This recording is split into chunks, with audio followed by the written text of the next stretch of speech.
안녕하세요. 경제적, 육체적 어려움으로 힘든 분들에게 정확한 정보를 제공하여 희망적인 결과를 만들어드리는 산재 가이드입니다. 업무 중 발생한 사고나 출퇴근 재해로 인해 산재 신청이 필요할 때 많은 근로자들이 어디서부터 시작해야 할지 막막함을 느끼곤 합니다. 특히 업무상 사고나 출퇴근 재해는 신청 과정이 비교적 명확해 보이지만 실제로는 복잡한 사례도 많아 올바른 대응이 필요할 수 있습니다.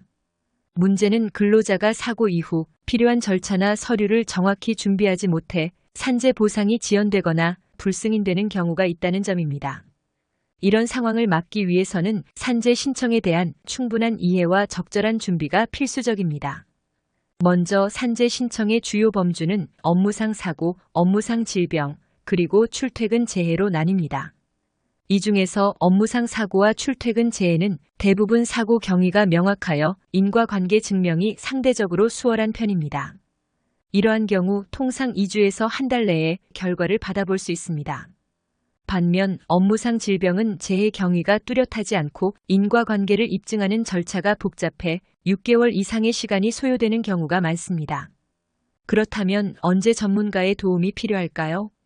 업무상 사고의 경우 사고 자체는 분명하지만 사고 경위가 불명확하거나 사고 이후 적절한 조치를 취하지 않아 상병이 악화된 경우 인과관계가 모호해질 수 있습니다.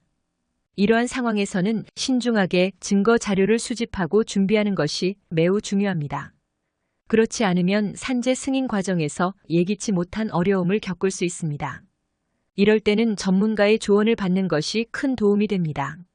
출퇴근 재해는 출퇴근 중에 발생한 사고를 의미하며 통상적인 경로와 방법을 따라야만 출퇴근 재해로 인정받을 수 있습니다.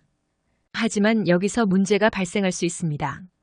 예를 들어 출퇴근 경로가 일상적인 경로에서 벗어나거나 다른 사정으로 인해 통상적인 경로가 아닌 곳에서 사고가 발생한 경우에는 근로복지공단에서 재해로 인정하지 않을 가능성이 있습니다. 실제 사례로 빙판길에서 넘어져 어깨를 다쳤지만 어깨에 기저질환이 있다는 이유로 불승인된 경우가 있습니다. 또한 아들 집에서 출근하다 사고가 났지만 아들 집이 취업을 위한 거주지로 인정되지 않아 불승인된 사례도 있습니다. 그러나 이러한 사례들은 불복 절차를 통해 결과적으로 출퇴근 재해로 인정받았습니다. 이는 산재 신청 초기 단계에서부터 꼼꼼한 자료 수집과 정확한 준비가 얼마나 중요한지를 보여줍니다.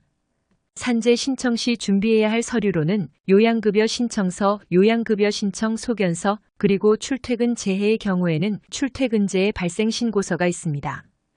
해당 서류들은 근로복지공단 홈페이지에서 다운로드할 수 있습니다. 요양급여 신청서는 본인이 직접 작성하고 요양급여 신청 소견서는 치료를 받은 병원에서 주치의에게 작성받으면 됩니다. 만약 병원에서 소견서를 발급해주지 않는 경우 상병명과 치료기간이 명시된 진단서로 이를 대신할 수 있습니다. 서류가 모두 준비되어 근로복지공단에 접수되면 담당자는 사업주에게 보험가입자 의견서를 요청하여 사고 경위를 확인하고 이를 바탕으로 산재 승인 여부를 결정합니다.